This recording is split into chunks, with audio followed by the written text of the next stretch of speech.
After entering a castle full of monsters, Ray became the queen of the big monster who warned her not to open the door for him, but strangely he was able to enter her and take her to his own world, and did what he did to her without her desire. The monster inside him devoured her for many hours without stopping, despite her rejection and requests for him to stop. When he carried her, she said to him, "I want to go home, Cloden. Please, can we go home now?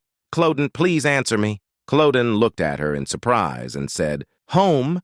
Do you call this castle your home? Don't you, Ray?" Ray looked at him nervously and said, "Don't you?"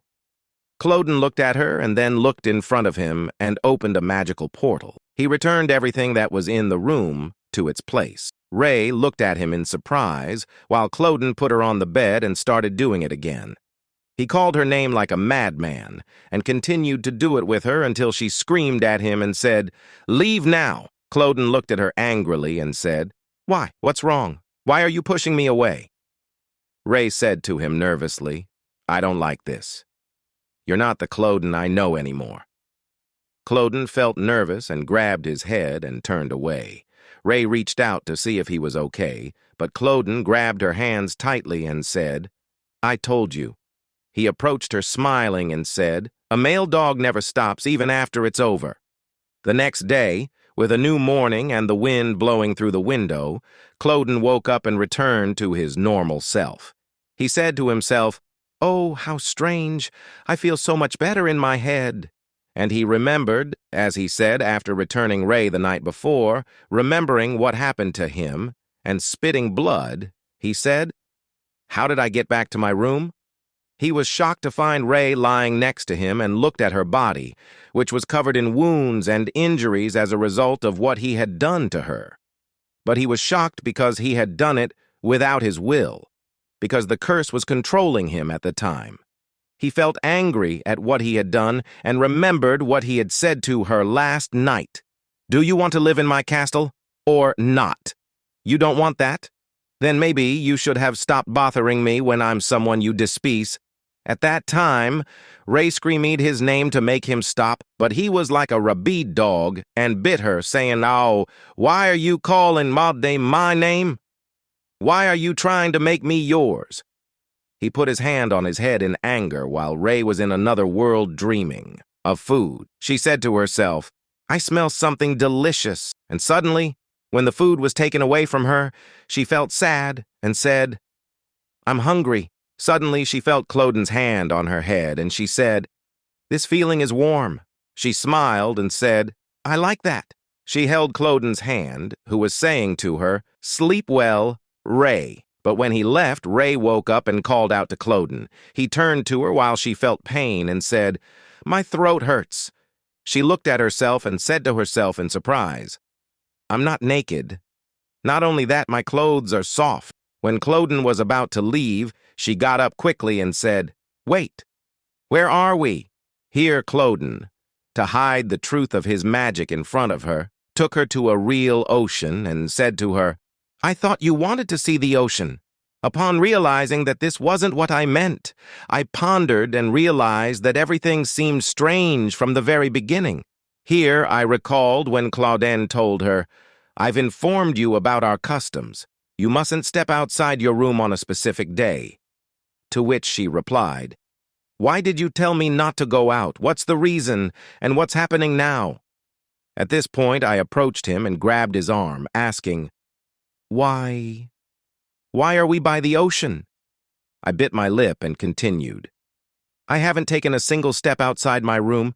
Tell me everything is very confusing," and here his desire stirred, and he looked at her body at the same time that Cloden said to him, "Please, say something." But Cloden grabbed her hands and licked them like an animal, while saying, "Let me kiss you. Ray here." Ray looked at him in surprise and then said, "Clouden, are you a genie?" Claudine laughed, then looked at her and said, placing his hand on his member, "Ray, do you think fairies carry something terrible like this? Do you think fairies go through a heat period like some animals?" Then he said to himself, "I'm still affected by the heat. I must stay away from Ray." He moved away from her and said, "Think whatever you like."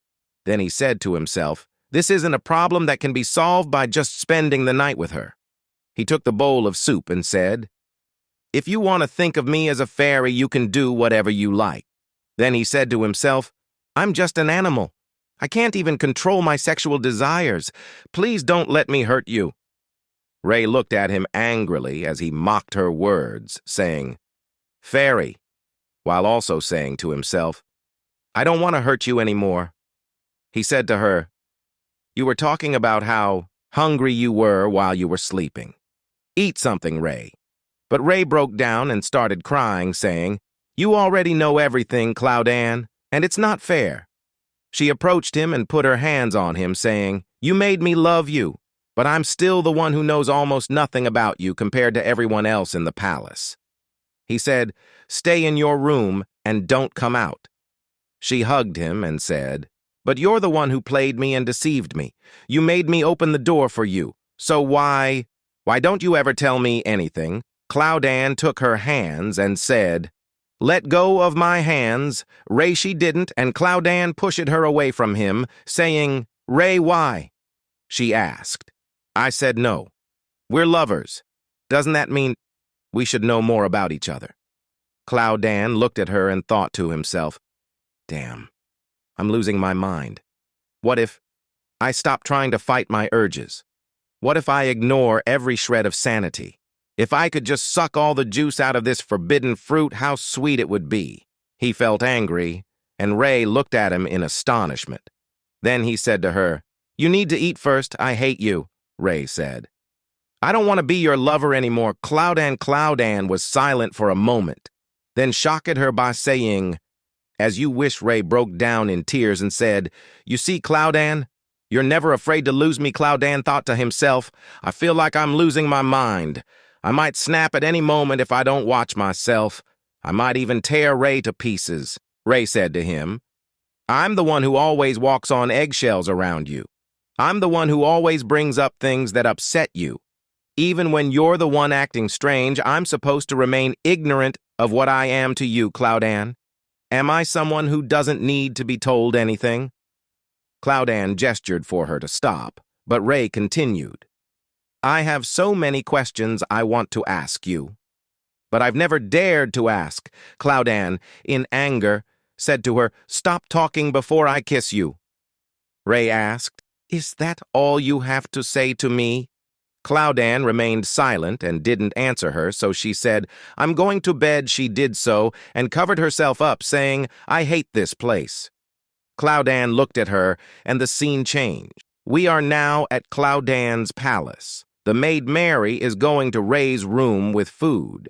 She notices that the window is open and says, "I've told you many times that the hall windows must be kept closed. Who opened it?" She is shocked to find Ray's room open and says, "What's this?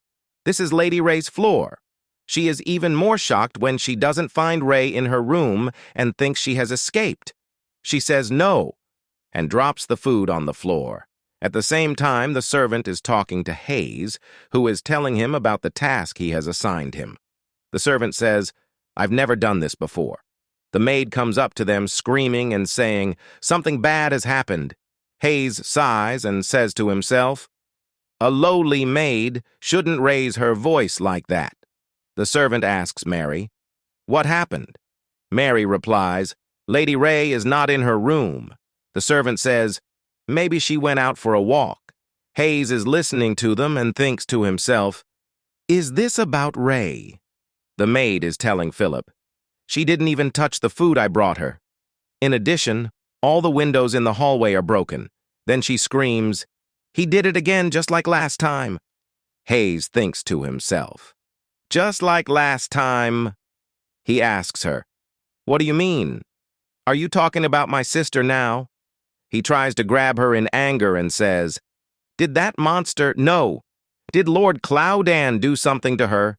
Is he trying to turn my sister into a monster too?"